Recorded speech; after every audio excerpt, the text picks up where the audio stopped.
Luffy is an absolute menace and he cannot be stopped. He won't be stopped. And I'm here today to only try to understand how this man works. But if you guys are excited, be sure to go and like this video and subscribe to the channel. Of course, we're starting here with Luffy doing the iconic Gum Gum Giant. On the surface, I absolutely do love this. I think this is a really beautiful scene that they've done. For me personally, I don't think it really nailed the way that I wanted to feel when it came to the moment. Like in the manga, the panel of Luffy doing this, the Gum Gum Giant, it was just so unbelievably epic. Like it was incredible. Now this scene is great. Don't get me wrong. I think it's epic. I think it's great. I just feel that I wish they really showed how big Luffy truly was. Now you can get that from the fact that in a previous scene, you had Luffy inside of Kaido's mouth, inside of his belly, right? And then you have him side by side with Kaido. There you can kind of tell how big he is. But I would have loved to see Luffy side by side with Yamato, with Momonosuke, with somebody at least in the same frame to get a real sense of how huge he is. And some of the scenes later on where he's fighting Kaido, I forget that he's a giant because, I mean, his proportions are the same. His proportions are the same, and so you need to have something there to show that sense of scale. And it has to be something other than Kaido, because seeing them side by side, you can't really get it. It's just me picking at straws at this point. I mean, this is already such an amazing scene. I just want more of a good time. You know? I just want more out of it. But what we got was absolutely incredible. So what I like in particular about this frame is that in this scene, you have Kaido telling Luffy, "I thought that you had died." And then Luffy responds with, "Me too." And this is his reaction. Like, this is his emotion to that. And it's so crazy because that just shows how free and happy that he is. And it's amazing. Him just bouncing around, having fun with that goofy ass smile with those crazy eyes. It's just great. Also, I had to shout this out, right? If we're going to go frame by frame, I have to give a shout out to Katakuri, looking absolutely beastly in the still frame. Also, this frame, I love just how carefree Luffy is once again, with Kaido right about to go and attack him face to face. You can see him in shadow at the moment because of how close Kaido is, and he just does not care. And of course, right when Kaido is 0.1 seconds away from Luffy, then he reacts. So I love that. So Luffy's bouncing around inside of Kaido having a great time, right? So Luffy's face goes straight on the outside of Kaido, which is the most horrific thing that I think I've seen yet. I mean, we've seen Luffy's face disappear from his body, his eyes bulge out, him have to push it back in. But this is the level of Gear 5 that really terrifies me. This man is an absolute menace to society. This man cannot be stopped. How can you wish to compete with this man? How can you wish to go and take down and fight this man? I mean, look at this guy. I seriously can't. This guy is an absolute menace. Like, he just won't stop. He just keeps going. So Momo fat-shaming Kaido is truly a highlight for this episode. And just when I thought that the horror had ended, it did not. So this, by far, is the most horrific thing. And I know I said that before, but this is honestly it. Luffy inside of Kaido, again, very weird to say, but it's true. Reaching out and poking his hands through Kaido's eyeballs. I can't even process this, right? How do you even begin to break this down, right?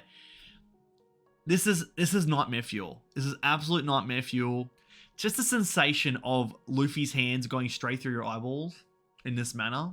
I'm just gonna skip past this. So in a frame by frame analysis, right? How can I skip this one? This is the one that is gonna make so many people happy that go and read Skypiea. And to all those people that say you should skip Skypiea, you can go to hell, because look at this right here. Clearly showing the foreshadowing of Skypiea is true, is real. There's so much here to it. Even the whole fact of the whole Joy Boy situation with Skypiea, right? Like, having these parallels, you'd love to see it. Now, a really fun touch that I liked about this scene, I will say, is having Luffy have a little peek through the clouds before he bursts out. Like, you have that kind of little glimpse of how big he really is.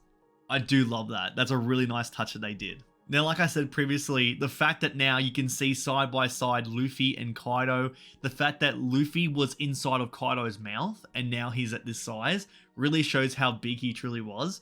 But I really do wish that they showed Luffy side by side with something else to really get that kind of grand scale. Like, have him stand on Onigashima from like a wide angle.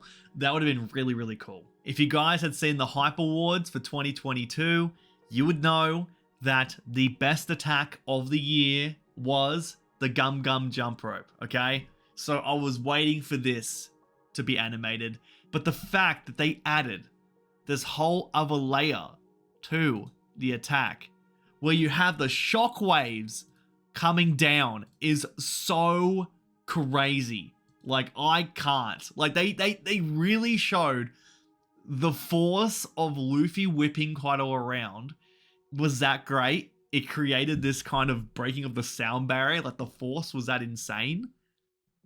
It just really elevated the scene for me, and it made it such a highlight, even more so than it was in the manga. This was so over the top. Okay, so I need to go and address this scene, right? So Luffy gets hit with the blast breath. He flies and hits the side of Onigashima's horn, right? Now, as you can see in this scene right now, he is a fair distance away. And this man, you can't really tell because of the perspective, but he is still a giant. The feats that he makes, going back to Onigashima to face Kaido, is the most insane things I've ever seen. Like, in a series, right, as crazy as One Piece, we've established, like, the physics of the world, okay? You have characters do crazy stuff like, you know, Skywalk, and you have Kizaru with the light powers, and you have people who go really fast and really quick, right? But this completely rewrites everything you knew about the physics of One Piece and completely scraps it. Because Gear 5 Luffy cannot be stopped, won't be stopped. He will bend everything to his will. So, anyway, Luffy right now, and as I talk, I have my cat here. While falling off Onigashima, he stops himself from falling. From the sheer act of running in the sky, full Roadrunner style, which is insane. This man is the size of a giant right now. Like, he is absolutely humongous, and he is falling at a rapid rate. And also the force of the blast breath was that intense. Despite this, Gear 5 Luffy decides to stop himself mid-air and start running back to Onigashima full Looney Tunes style, where his face completely leaves his body. Look at the speed! Look at the speed of this man! The speed in which he flew past. He's going back to Onigashima. He's the size of a giant. What are the G-forces? What is the energy needed to do something like this? Like, this is absolutely absurd. Are you serious? Like, what? It really does really baffle me that Gear 5 Luffy is honestly this broken. Like, it is that insane. And you'll see in the later parts of the episode that he starts to get a bit tired. And that's after all of this. And then he gets straight back to it. He didn't have a chance to rest. He didn't eat. He just had a bit of a cool down for like 30 seconds. And then he was back doing the most craziest shit you've ever seen. But this guy's out here, the size of a giant, flying around like full Flintstones, sliding down the dinosaur's tail, like right now, like this. Like, what is this? So Luffy comes back, not only breaking the laws of physics, but the laws of animation, just completely turning into a smear, and he runs up with the force of creating fire behind him. Like, his feet are pedaling that fast, his hand is flying around that fast, creates fire. Absolute insanity. At this point, you have to kind of like decide when you want to throw in the towel in terms of trying to understand this. And honestly, I'm getting to that point because there is no understanding Gear 5 Luffy. He just does what he does. There are no rules to Gear 5 Luffy. Also, top tier Kaido shot right here. I love Kaido so much. Kaido is amazing. Top tier villain, top tier opponent. It's really hard to imagine someone that's going to get up to like this kind of level of just trying to go and take this guy down. Like, he has really set the bar quite high, but this is an amazing shot of Kaido in the episode. So just imagining the panel of Kaido towering over Kid during his first introduction. Looking at this guy now, side by side with Luffy's face, really gives you an idea of how massive Luffy is in this moment. Yet he is absolutely blitzing through Onigashima, stopping himself from falling midair, flying in with the force of fire behind his feet. What? Of course, we have Luffy smashing through the ceiling. And again, you get a chance to go and see how big he really is with his head just smashing through. And no wonder, like, look at the reactions of all these guys. It's terrifying. And then the reaction of Law afterwards too, and the other members down there. We have the iconic panel of all the characters coming together being shocked, which is really fun how they did it this way. They really did nail the feeling of the panel, and then also the fact that they actually did it like the manga, having the lines in between, was a really, really nice touch. Luffy's cooldown from Gear 5 is really funny, but also during this, you have a really good shot of Kaido feeling the effects as well of the battle, but the lines that are shared during this exchange in this scene are really, really cool. There's a really, really good couple of lines in this. So this is one of those lines, right? So you have Kaido telling Luffy, you know, this is a great battle.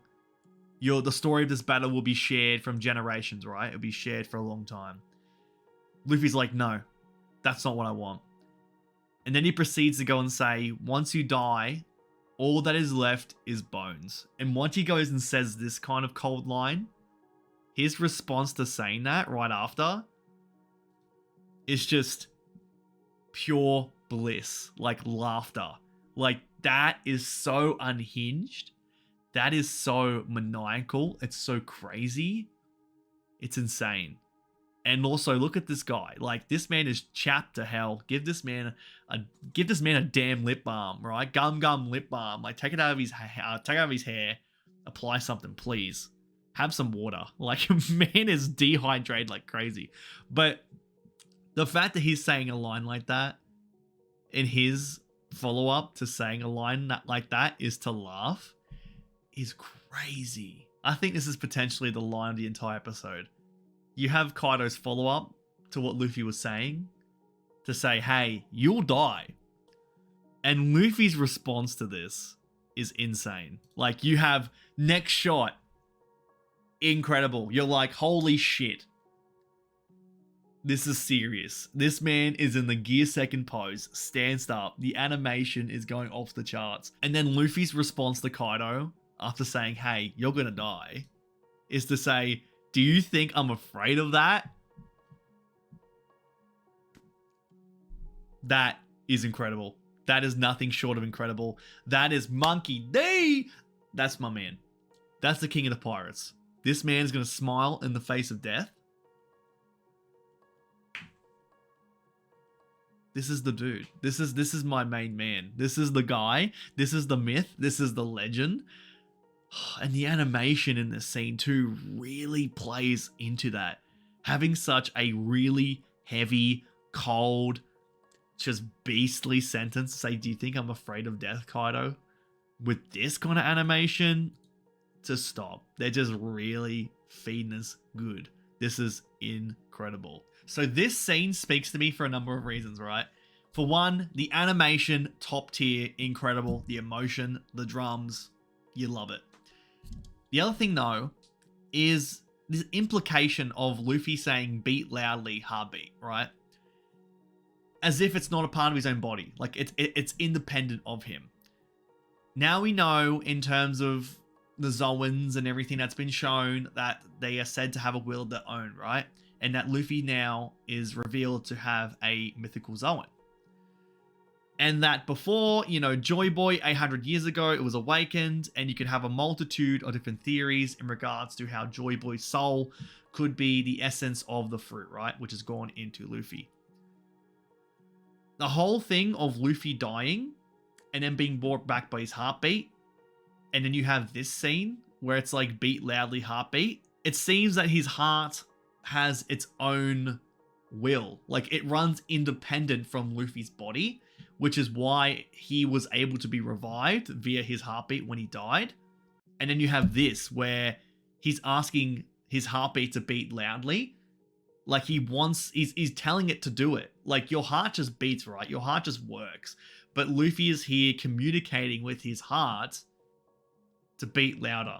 I find it's a really fascinating scene, and I do think that this is going to play in later on once the true nature and essence of the devil fruits gets fully fleshed out and revealed, which would explain this whole circumstance with Joy Boy being inherited into Luffy via the Sun God Nika human fruit. Okay, so this is just ridiculous. Like, you have all this insane animation, right, in the previous scenes, and then you have Luffy just running like this, like an absolute goofball. And then, of course, the iconic shot of Luffy getting hit in the back of the head with the club, just mutilating this man's face to turn into a face full of spikes. This scene really captured the manga panel really, really well, I do feel. It's probably one of the ones that did it absolutely perfectly, 1-to-1. And it really added to it because it was so insane in the manga. And for this, it's just as insane. Okay. Now listen. Now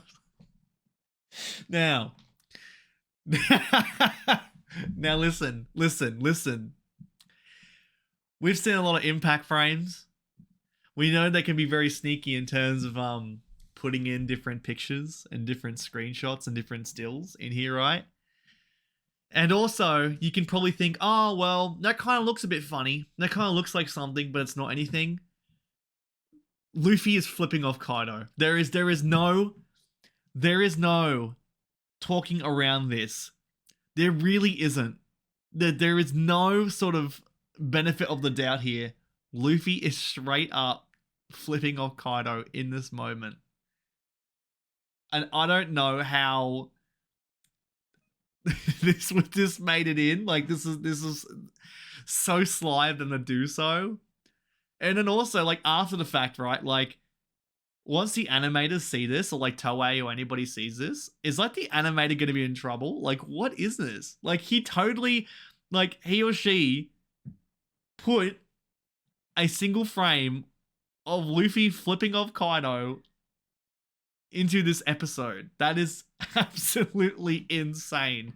And it really goes to show that these frame by frame breakdowns are needed, because you have to go frame by frame with Gear 5 Luffy, because he's just absolutely insane.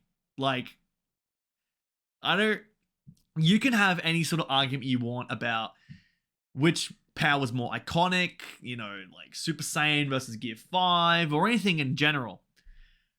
But has Goku ever really flipped off somebody else mid-fight? Like, if he has, let me know, because Luffy has. And I think he has a point against Goku in that aspect. Okay, what is this? What is this thing? What is this thing? What am I looking at here? His once again, Luffy's face is off his body. He looks a bit like a snail. Like, his legs are spinning that fast. He looks like a bit of a snail. But he grabs his face and he puts it back into his own head once again. But he always does it by shoving it so far in his face. Like, it's so aggressive. Okay, so time for an anime original Gear 5 attack. We have the Gum Gum counter blow. Now, this is insane, because Luffy all of a sudden turns into a pinball. Like, Kizaru level feats, bouncing around at the speed of light towards Kaido. What? So, yeah, Luffy can just turn himself into light now. Turn to a beam of light into a straight up pinball. That is something else Gear 5 can do. Again, why am I surprised at this point? Now, this little exchange between Luffy and Kaido, playing a game of baseball, is really fun. Having the full-fledged countdown of 3, 2, 1, 0 was a really nice touch. And it also added to the final blow, which Luffy makes to Kaido, where he just straight up punches this dude square in the face, And it happens so fast that I can't even track it. Just at the moment, this is crazy. He just flies straight in and clocks this man straight through his face. And in the manga panel, right, I was like, this guy died. I was like, this guy has just died. Because, you know, it's gone straight through his head. Like his brain's inside. Surely it's going to scramble something. Look how far through it is. What? I will say, this was shown a lot better than it was in the manga, because him flying in, the way that Oda drew it, was pretty full on. It was really, really full on. This was a really nice way to go and do it. But yeah, man just got punched straight through his face. So I'll end on this final frame of Luffy, Sun God Nika, the mythical devil fruit, looking mythical, floating over Kaido with the God rays coming down, declaring that he is Monkey D. Luffy, that he'll surpass him, and he'll become King of the Pirates. Iconic shot from an iconic man. What were your favorite moments from episode 1072? Let me know in the comment section down below. And then also, what were your favorite reactions to this episode online? Let me know. I'd love to go and watch them in my spare time. I hope you all have a fantastic day. Take care, and I'll see you all on the next one.